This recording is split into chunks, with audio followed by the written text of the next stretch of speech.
ಆಕಾಶವಾಣಿ ಮಡಿಕೇರಿ.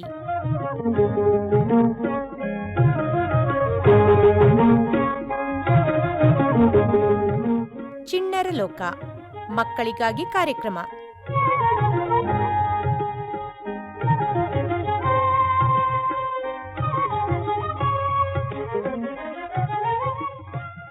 ಪ್ರೀತಿಯ ಮಕ್ಕಳೇ ನಮಸ್ಕಾರ. ಇವತ್ತಿನ ಚಿಣ್ಣರ ಲೋಕ ಕಾರ್ಯಕ್ರಮಕ್ಕೆ ನಿಮಗೆಲ್ಲ ಅಕ್ಕರೆಯ ಸ್ವಾಗತ.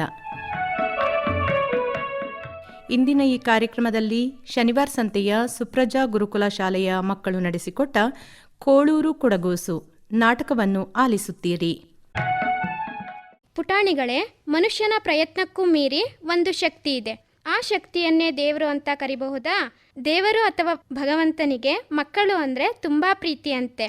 ಹಾಗೆಯೇ ಮಕ್ಕಳ ಮುಗ್ಧತೆಯ ಪ್ರೀತಿಗೆ ಒಲಿತಾನೆ ಎಂಬುದು ಪ್ರತೀತಿ. ಅಂತಹದ್ದಕ್ಕೆ ಉತ್ತಮ ನಿದರ್ಶನ ಕೋಳೂರು ಕೊಡಗುಸಿನ ಭಕ್ತಿಗೆ ಶಿವ ಪ್ರತ್ಯಕ್ಷನಾದದ್ದು. ಕೇಳಿ, ಇದೀಗ ನಿಮಗೆ ನಮ್ಮ ಪುಟಾಣಿಗಳು ಕೋಳೂರು ಕೊಡಗುಸು ಅನ್ನೋ ನಾಟಕವನ್ನು ಕೇಳಿಸಲಿದ್ದಾರೆ.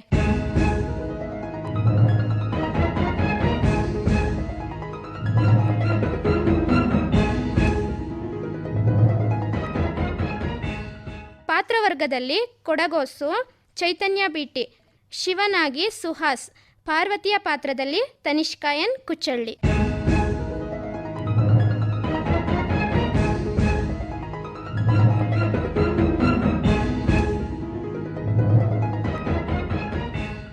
ಕೊಡಗೂಸು, ಏ ಕೊಡಗೂಸು, ಬಂದೆ ಅಪ್ಪಾಜಿ, ಕರೆದಿರೇನು? ಹೌದು ಮಗಳೇ, ಬಾ ನೋಡು. ನಿತ್ಯವೂ ಶಿವನಿಗೆ ಒಂದು ಬಟ್ಟಲು ಹಾಲನ್ನು ಸಮರ್ಪಿಸುತ್ತಾ ಬಂದಿದ್ದೇನೆ. ಅದು ನಿನಗೂ ತಿಳಿದಿದೆ. ಅದರಿಂದ ನನ್ನ ಜೀವನದಲ್ಲಿ ಸುಖ, ಶಾಂತಿ, ನೆಮ್ಮದಿ ಆ ಈಶ್ವರನ ಕೃಪಾ ಕಟಾಕ್ಷದಿಂದ ದೊರೆತಿದೆ. ಅವನಲ್ಲಿ ಭಕ್ತಿಭಾವದಿಂದ ನಡೆದುಕೊಂಡಲ್ಲಿ ನಮ್ಮ ಬದುಕು ಹಸನಾಗುತ್ತದೆ ಮಗಳೇ, ತಿಳಿಯಿತಾ? ತಿಳಿದು ಅಪ್ಪಾಜಿ. ನೋಡು, ನಾನು 3 ದಿನಗಳ ಕಾಲ ಬಹುದೂರದ ಊರಿಗೆ ಕಾರ್ಯನಿಮಿತ್ತ ಹೋಗಬೇಕಾಗಿದೆ. ಯಾರನ್ನು ನಿತ್ಯವೂ ಶಿವನಿಗೆ ಹಾಲನ್ನು ಸಮರ್ಪಿಸಲು ಕಳುಹಿಸುತ್ತೆ ಎಂಬ ಚಿಂತೆ ಆಗಿದೆ. ಆ ಕಾರ್ಯವನ್ನು ನೀನು ಮಾಡುವೆಯಾ ಮಗಳೇ? ಶಿವಾಲಯ ಬಹು ದೂರವಿದೆ ಅಲ್ಲ ಅಪ್ಪಾಜಿ, ಅಷ್ಟು ದೂರವಾಗಿ ಬರಲು ನನ್ನಿಂದ ಸಾಧ್ಯವೇ? ಅಸಾಧ್ಯ ಎಂಬುದು ನಿನ್ನ ಬಾಯಿಂದ ಬರಬಾರದು ಮಗು. ಶಿವಾಲಯ ಎಷ್ಟೇ ದೂರವಿರಲಿ ದಣಿವಾಗದು ಮಗಳೇ. ಹಾಗೇ ಆಗಲಿ ಅಪ್ಪಾಜಿ, ನಿಮ್ಮ ಆಶೀರ್ವಾದ. ನಿಮ್ಮ ಬದಲಾಗಿ ನಾನೇ ನಿತ್ಯ ಶಿವನಿಗೆ ಹಾಲನ್ನು ಸಮರ್ಪಿಸಿ ಬರುತ್ತೇನೆ. ನೀನು ನಗುತ್ತಾ ಸಂತೋಷವಾಗಿರುವುದನ್ನು ಕಂಡರೆ ನಾನು ಸ್ವರ್ಗದಲ್ಲಿರುವಂತೆ ಭಾಸವಾಗುತ್ತಿದೆ. ನನಗೆ ತಾಯಿ ಇಲ್ಲದ ಕೊರತೆಯನ್ನು ನೀಗಿಸಿರುವ ನಿಮ್ಮ ಅಕ್ಕರೆ ಆರೈಕೆಯಲ್ಲಿ ಬೆಳೆಯುತ್ತಿರುವ ನಾನೇ ಧನ್ಯ ಅಲ್ಲವೇ ಅಪ್ಪಾಜಿ? ಆಹಾ, ಆನಂದವಾಯಿತು ಮಗಳೇ. ನಾನಿನ್ನು ನಿಶ್ಚಿಂತೆಯಿಂದ ಹೋಗಿ ಬರುತ್ತೇನೆ. ನೋಡು, ಮನೆಯ ಬಾಗಿಲನ್ನು ತೆರೆದಿಕ್ಕಿ ಸುತ್ತಿನ ಮಕ್ಕಳೊಡನೆ ಆಡಲು ಹೋಗಬೇಡ. ಜೋಪಾನವಾಗಿ ನೋಡಿಕೊ. 3 ದಿನಕ್ಕಾಗುವಷ್ಟು ಆಹಾರವಿಟ್ಟಿದ್ದೇನೆ. ಸಮಯಕ್ಕೆ ಸರಿಯಾಗಿ ತೆಗೆದುಕೋ. ಹಾಗೇ ಆಗಲಿ ಅಪ್ಪಾಜಿ. ಬರುವಾಗ ನನಗೆ ಹೊಸಲಂಗ ತರುತ್ತೀರಲ್ಲ? ತರುತ್ತೇನೆ ಮಗಳೇ. ಅದರ ಜೊತೆಗೆ ಗೊಂಬೆ, ಒಡವೆಗಳನ್ನು ತರುತ್ತೇನೆ. ನಾನು ಬರಲೇ? ಹೋಗಿ ಬನ್ನಿ ಅಪ್ಪಾಜಿ. ದಣಿವಾದರೆ ವಿಶ್ರಮಿಸಿಕೊಳ್ಳಿ. ಸಮಯಕ್ಕೆ ಸರಿಯಾಗಿ ಆಹಾರ ತೆಗೆದುಕೊಳ್ಳಿ. ನಿನ್ನಂತಹ ಪುತ್ರಿಯನ್ನು ಪಡೆದಿದ್ದಕ್ಕೆ ಆನಂದ ಪಡುವೆನು ಮಗಳೇ. ನಿನಗೆ ಒಳ್ಳೆಯದಾಗಲಿ. ನಾನು ಬರಲೇ? ಹೋಗಿ ಬನ್ನಿ ಅಪ್ಪಾಜಿ.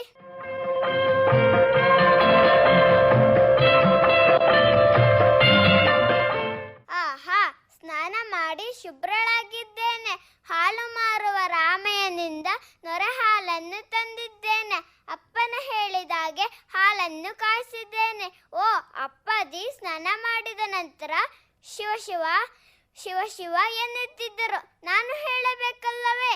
ಶಿವ ಶಿವ ಶಿವ ಶಿವ ಶಿವ ಶಿವ. ನಂತರ ಮಡಿ ಬಟ್ಟೆ ಧರಿಸುತ್ತಿದ್ದರು. ನಾನು ಧರಿಸಿದ್ದೇನೆ. ಆಯ್ತು. ನಂತರ ಏನು ಮಾಡುತ್ತಿದ್ದರು? ಕೊಡಗೂಸು ಕೊಡಗೂಸು, ಏ ಕೊಡಗೂಸು ಎನ್ನುತ್ತಿದ್ದರು.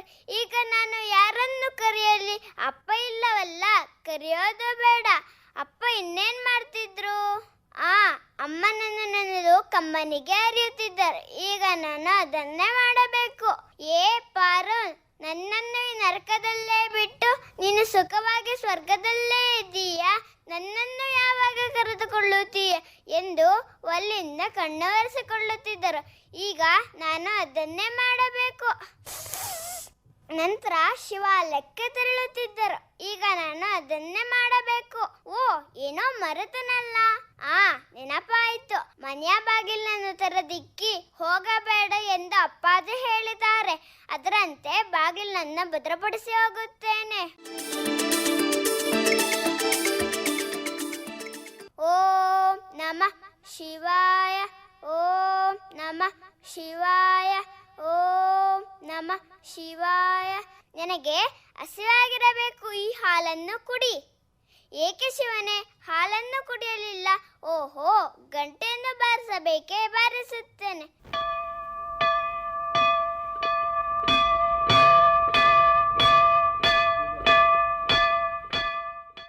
ಏಕೆ ಶಿವನೇ ಹಾಲನ್ನು ಕುಡಿಯಲಿಲ್ಲ? ನಿನಗೆ ಹಸಿಯಾಗಿರಬೇಕು, ಈ ಹಾಲನ್ನು ಕುಡಿ. ಏಕೆ ಶಿವನೇ ಹಾಲನ್ನು ಕುಡಿಯಲಿಲ್ಲ? ಓಹೋ, ಗಂಟೆಯನ್ನು ಬಾರಿಸಬೇಕೇ? ಬಾರಿಸುತ್ತೇನೆ.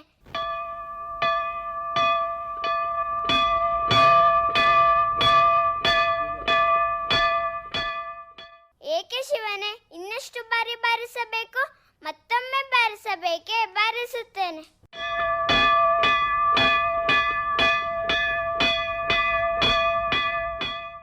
ಏಕೆ ಶಿವನೇ ನನ್ನ ಮುಂದೆ ಕುಡಿಯಲು ನಿನಗೆ ಸಂಕೋಚವೇ?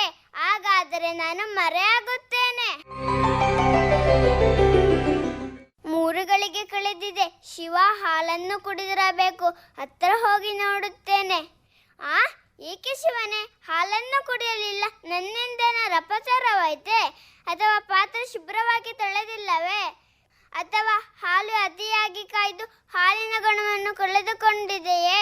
ಈ ಹಸಿವಿನ ಹಾಲು ಸಪ್ಪೆಯೋ ಅಥವಾ ಸಕ್ಕರೆ ಹೆಚ್ಚಾಯ್ತೆ? ಅಥವಾ ಸಾಲದೋ? ಇಲ್ಲದಾದರೆ ಯಾರಾದರೂ ಕಂಡಂಜಳಾಯ್ತಾ? ಹೇಳು ಶಿವ, ಹೇಳು. ಏಕೆ ಶಿವನೇ ಮಾತನಾಡುತ್ತಿಲ್ಲ?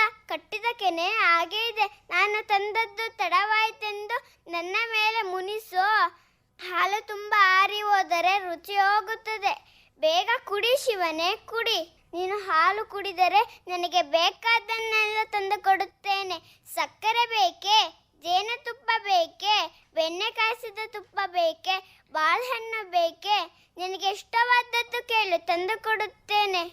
ಶಿವನೇ, ತಾಯಿ ಮಗುವಿಗೆ ಹೇಳಿದಂತೆ ಹೇಳಿದರೂ ನೀನೇಕೆ ಮಾತನಾಡುತ್ತಿಲ್ಲ? ಶಿವನೇ, ಅವು ನಿನಗೆ ಬೇಡವಾದರೆ ಹೇಳು. ಹುರಿ ಕಡುಬು, ಚಕ್ಕುಲಿ, ಕರಂಜಿಕಾಯಿ, ಅತಿರಸ, ಲಡ್ಡುಗೆ, ಪೇಣಿ, ಇನ್ನು ನಮ್ಮ ಮನೆಯಲ್ಲೇ ಏನೇನೋ ಇದೆ. ಅದನ್ನೆಲ್ಲ ನಾಳೆ ತಪ್ಪದೇ ತಂದು ಕೊಡುತ್ತೇನೆ. ಮೊದಲು ಈ ಹಾಲನ್ನು ಕುಡಿದ ಬಿಡು. ಈ ಚಿಕ್ಕ ಹುಡುಗಿಯ ಮಾತನ್ನು ಹೇಗೆ ನಂಬುದು ಎನ್ನಬೇಡ. ಇದೇನಿದು, ಇಷ್ಟು ಗೋಗರೆದರೂ ನೀನು ಮಾತನಾಡುತ್ತಿಲ್ಲ? ಶಿವನೇ, ಶಂಕರನೇ, ಭವಹರನೇ, ನನ್ನ ಮಾತನ್ನು ಉಪೇಕ್ಷೆ ಮಾಡದೆ ನೀನು ಹಾಲು ಕುಡಿದರೆ ನಿನ್ನನ್ನು ಮಾಲಮ್ಮಿ ಬೆಟ್ಟಕ್ಕೆ ಕರೆದುಕೊಂಡು ಹೋಗುತ್ತೇನೆ. ನಾಳೆ ಹಬ್ಬಕ್ಕೆ ನನ್ನ ತಂದೆ ತಂದು ಕೊಡುವ ಆಟಿಕೆಗಳನ್ನೆಲ್ಲ ನಿನಗೆ ತಂದು ಕೊಡುತ್ತೇನೆ. ಬೇಗ ಕುಡಿ ಶಿವನೇ, ಕುಡಿ.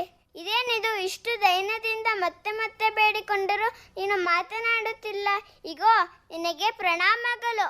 ಮಾತನಾಡು ಶಿವನೇ, ಮಾತನಾಡು. ನಾನು ಎಷ್ಟು ಹೇಳಿದರೂ ಹಾಲನ್ನು ಕುಡಿಯಲಿಲ್ಲ, ಒಂದು ಮಾತು ಆಡಲಿಲ್ಲ. ಈಗಲಾದರೂ ಕುಡಿ.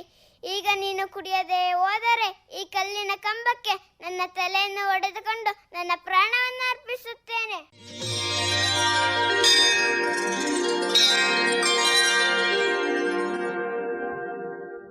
ಆಹಾಹಾ, ತಡೆ ಮಗಳೇ, ತಡೆ, ದುಡುಕಬೇಡ, ಕೊಡು, ಹಾಲು ಕುಡಿಯುತ್ತೇನೆ. ಅಬ್ಬಬ್ಬ, ನಿನಗೆ ಹಾಲು ಕುಡಿಸಲು ಇಷ್ಟೆಲ್ಲ ಬೇಡ ಬೇಕೇ? ಎಷ್ಟು ಹಠವಪ್ಪ ನಿನ್ನದು. ನಾನು ಚಿಕ್ಕ ಮಗುವೆಂದು ಇಷ್ಟು ಕಾಡಿದೆಯಲ್ಲ. ಹೂ ಇರಲಿ, ನನ್ನ ತಂದೆ ಬರಲಿ, ನನಗೆ ತಕ್ಕತ್ತು ಮಾಡಿಸುತ್ತೇನೆ. ನಾಳೆಯೂ ಹೀಗೆ ಕಾಡಿಸಬೇಡ. ನಾನು ಹೋಗಿ ಬರಲೇ? ಹೋಗಿ ಬಾ ಮಗು, ನಿನಗೆ ಮಂಗಳವಾಗಲಿ.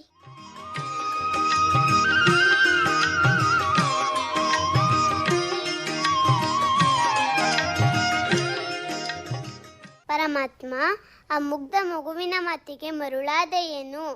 ಹೌದು ಪಾರ್ವತಿ. ಅದು ಸರಿ, ಏನೋ ಕಿವಿಯಿಂದ ಕುಡಿಯುತ್ತಿದ್ದೀರಲ್ಲ, ಏನದು? ಭುವನೇಶ್ವರಿ, ಅವಳು ತಂದ ಬಟ್ಟಲು ಹಾಲಿಗಿಂತ ಅವಳ ಮುಗ್ಧ ನುಡಿ 100 ಮಡಿ ರುಚಿಯಾಗಿತ್ತು. ಆದ್ದರಿಂದ ಅದನ್ನು ಮೊದಲು ಕಿವಿಯಿಂದ ಕುಡಿದೆ. ನಂತರ ನಿತ್ಯದ ಹಾಲನ್ನು ಕುಡಿದೆ. ದೇವ, ನಿನ್ನನ್ನು ಅರ್ಥ ಮಾಡಿಕೊಳ್ಳಲು ಯಾರಿಂದಲೂ ಸಾಧ್ಯವಿಲ್ಲ.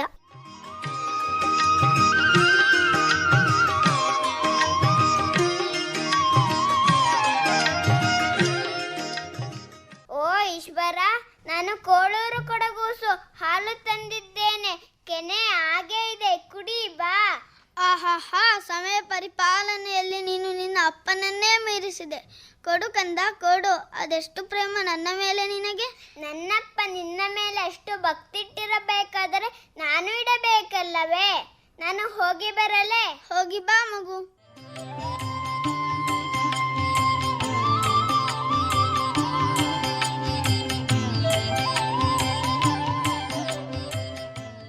ಇಂದು 3ನೇ ದಿನ, ನನ್ನ ಅಪ್ಪಾಜಿ ಬರುವ ದಿನ. ಅಷ್ಟರಲ್ಲಿ ಶಿವನಿಗೆ ಬೇಗ ಹಾಲು ಕುಡಿಸಿ ಬಂದು ಬಿಡುತ್ತೇನೆ. ಶಿವನೇ, ಓ ಗಂಗಾಧರನೇ, ಹಾಲು ತಂದಿದ್ದೇನೆ, ಬೇಗ ಬಂದು ಕುಡಿ. ಇಂದು ನನ್ನ ಅಪ್ಪಾಜಿ ಬರುತ್ತಾರೆ. ನಾನು ನನ್ನ ಅಪ್ಪನನ್ನು ಕಾಣಬೇಕು. ಅಬ್ಬಾ, ಮಕ್ಕಳೆಂದರೆ ಮಹಾಟವಾದಿಗಳು. ಕೊಡು ಮಗು. ನಾನು ಕುಡಿಯದಿದ್ದರೆ ನೀನೆಲ್ಲಿ ಬಿಡುವೆ? ಕೊಡು ಕೊಡು. ನಾನು ಹೋಗಿ ಬರಲೇ? ಹೋಗಿ ಬಾ ಮಗಳೇ. ನೀನು ನನ್ನ ಅಪ್ಪನೇ? ನೀನು ನನ್ನ ಅಪ್ಪ ಅಲ್ಲ, ನನ್ನ ಅಪ್ಪ ಈಗ ಮನೆಗೆ ಬರುತ್ತಾರೆ. ಹೌದಲ್ಲವೇ? ತಪ್ಪಾಯಿತು ಮಗು, ಈಗ ನೀನು ಹೋಗಿ ಬಾ.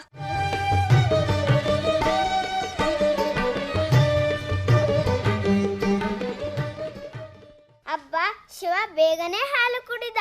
ಬಹುದೂರದಲ್ಲಿ ಬರುತ್ತಿರೋದು ನನ್ನ ಅಪ್ಪಾಜಿ ಅಲ್ಲವೇ? ಸಂದೇಹವಿಲ್ಲ, ನನ್ನ ಅಪ್ಪಾಜಿಯೇ. ಅಪ್ಪಾಜಿ, 3 ದಿನಗಳ ಕಾಲ ನಿಮ್ಮ ನಗಲಿರಲಾರದೆ ಬಹುಬರಿ ತಪ್ಪಿಸಿದೆ. 3 ದಿನಕ್ಕೆ ಕಂಗಾಲಾಗುವುದೇ ಕಂದ, ಚಿಂತೆ ಬಿಡು. ನಿತ್ಯವೂ ಶಿವನಿಗೆ ಹಾಲನ್ನು ಸಮರ್ಪಿಸಿದೆಯಾ? ಹೌದು ತಂದೆ, ನಿಮ್ಮ ಆಜ್ಞೆಯನ್ನು ಶಿರಸಾವಹಿಸಿ ಶಿವನಿಗೆ ಹಾಲನ್ನು ಸಮರ್ಪಿಸಿದೆ. ಈಗ ತಾನು ಶಿವನಿಗೆ ಹಾಲನ್ನು ಸಮರ್ಪಿಸಿ ಬರಿಯ ಬಟ್ಟಲನ್ನು ಹಿಡಿದು ಮನೆಗೆ ತೆರಳಿದ್ದೇನೆ. ಎಲ್ಲ ತಬ್ಬಲಿ, ಹಾಲನ್ನು ನೀನೇ ಕುಡಿದು ಶಿವ ಕುಡಿದನೆಂದು ಸುಳ್ಳು ಹೇಳುತ್ತಿರುವೆಯಲ್ಲ. ಅಪ್ಪಾಜಿ, ಇದೇನಿದು ಹೀಗೆ ನುಡಿಯುತ್ತಿರುವಿರಿ? ನಾನೆಂದಾದರೂ ಸತ್ಯವನ್ನು ನುಡಿದಿರುವೆನೆ? ಮತ್ತಿನ್ನೇನು, ನಮ್ಮಂತ ಹಿರಿಯರು ಕೊಟ್ಟಾಗದೆ ಕುಡಿಯದ ಆ ಶಿವ ಇನ್ನು ಮದುವೆಯಾಗದ ಕೂಸು ನಿನ್ನ ಕೈಯಿಂದ ಕುಡಿಯುವನೆ. ಹಾಲನ್ನು ನೀನೇ ಕುಡಿದೆ ಎಂದು ಸತ್ಯ ಹೇಳು. ಸುಳ್ಳು ಹೇಳಿ ನಿನ್ನ ನಾಲಿಗೆಯನ್ನು ಏಕೆ ಹೊಲಸು ಮಾಡಿಕೊಳ್ಳುವೆ? ಅಯ್ಯೋ, ನನ್ನ ತಂದೆಗೆ ನನ್ನ ಮಾತಿನಲ್ಲಿ ನಂಬಿಕೆ ಇಲ್ಲವಲ್ಲ, ಹೇಗೆ ತಾನೇ ಇವರನ್ನು ನಂಬಿಸಲಿ? ಈ ಬಾಲ್ಯದಲ್ಲಿ ಅಸತ್ಯವನ್ನೇ ವಾದಿಸುವ ನಿನ್ನಂತಹ ಮಕ್ಕಳನ್ನು ಹಡೆಯುವುದಕ್ಕಿಂತ ಕೊಳ್ಳುವುದೇ ಲೇಸು. ಅಪ್ಪಾಜಿ, ನನ್ನ ಮಾತನ್ನು ನಂಬಿ. ನಂಬುತ್ತೇನೆ. ಮನೆಗೆ ಹೋಗಿ ಮತ್ತೊಂದು ಬಟ್ಟಲು ಹಾಲನ್ನು ತೆಗೆದುಕೊಂಡು ಬಾ. ಹೇಗೆ ಶಿವನಿಗೆ ಕುಡಿಸು ಎಂದು ನೋಡಿ ನಂತರ ನಂಬುತ್ತೇನೆ. ಹಾಗೇ ಆಗಲಿ ಅಪ್ಪಾಜಿ.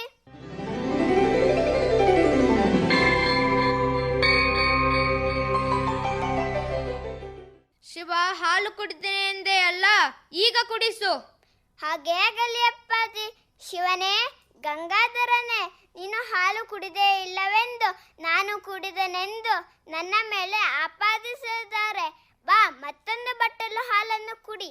ಎಲ ಕುನ್ನಿ, ರಸ್ತೆಯಲ್ಲಿ ನಿಂತು ಸುಳ್ಳು ಹೇಳಿದ್ದೆ. ಹೋಗಲಿ ಎಂದು ಸುಮ್ಮನಿದ್ದರೆ ಈಗಲೂ ಶಿವಲಿಂಗದ ಮುಂದೆ ಸುಳ್ಳು ಹೇಳುತ್ತಿರುವೆಯಲ್ಲ. ನಿನ್ನನ್ನು ಹಡೆದು ನಿನ್ನ ಮಾತೆಯು ಅಪವಿತ್ರಳಾದಲು ದೂರ ಸರಿ. ಅಯ್ಯೋ, ನನ್ನ ತಂದೆಯ ನಿಂದನೆಯನ್ನು ಕೇಳಲಾರೆ. ಗಂಗಾಧರನೇ, ಹಾಲನ್ನು ಕುಡಿ. ಸಾಕು, ನಿಲ್ಲಿಸು ನಿನ್ನ ವ್ಯರ್ಥಾಲಾಪನೆಯನ್ನು. ಇಂದು ನಿನ್ನನ್ನು ಶಿಕ್ಷಿಸದೆ ಬಿಡಲಾರೆ. ತಡೆ ಅಪ್ಪಾಜಿ, ತಡೆ. ನನ್ನ ದಂಡಿಸುವ ಮುನ್ನ ನನ್ನ ಪ್ರಾರ್ಥನೆಯನ್ನು ಆಲಿಸಿ. ನಾನು ಹೇಳಿದ್ದು ಸುಳ್ಳಾದರೆ ನನಗೆ ಬೇಕಾದ ಶಿಕ್ಷೆ ಆಗಲಿ. ನಾನು ಹೇಳಿದ್ದು ಸತ್ಯವಾದರೆ ಆ ಶಿವನೇ ಬಂದು ಕಾಪಾಡಲಿ.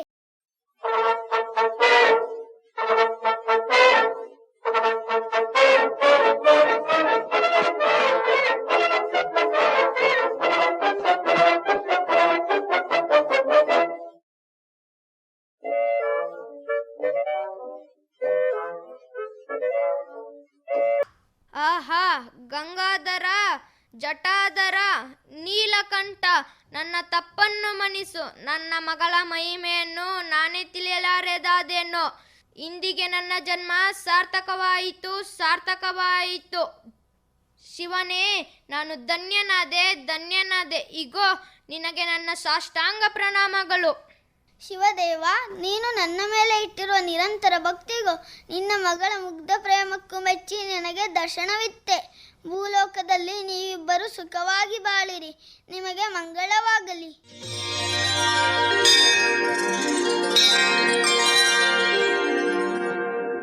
ಇದುವರೆಗೆ ಕೋಳೂರು ಕೊಡಗೂಸು ನಾಟಕ ಕೇಳಿದಿರಿ. ನಡೆಸಿಕೊಟ್ಟವರು ಶನಿವಾರ ಸಂತೆಯ ಸುಪ್ರಜಾ ಗುರುಕುಲ ಶಾಲೆಯ ಮಕ್ಕಳು. ಕಾರ್ಯಕ್ರಮ ನಿರ್ವಹಣೆ ಎಂ ಶಕುಂತಲಾ. ಇಲ್ಲಿಗೆ ಇವತ್ತಿನ ಚಿಣ್ಣರ ಲೋಕ ಮುಗಿಯಿತು. ಮುಂದಿನ ಇದೇ ಕಾರ್ಯಕ್ರಮದಲ್ಲಿ ಮತ್ತೆ ಭೇಟಿಯಾಗೋಣ. ಎಲ್ರಿಗೂ ನಮಸ್ಕಾರ.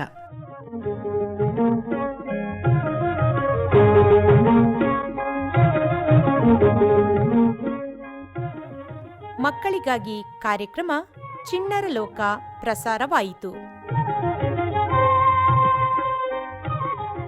ಈ ಕಾರ್ಯಕ್ರಮ ಆಕಾಶವಾಣಿ ಮಡಿಕೇರಿ ಕೇಂದ್ರದಿಂದ ಮೂಡಿಬಂತು.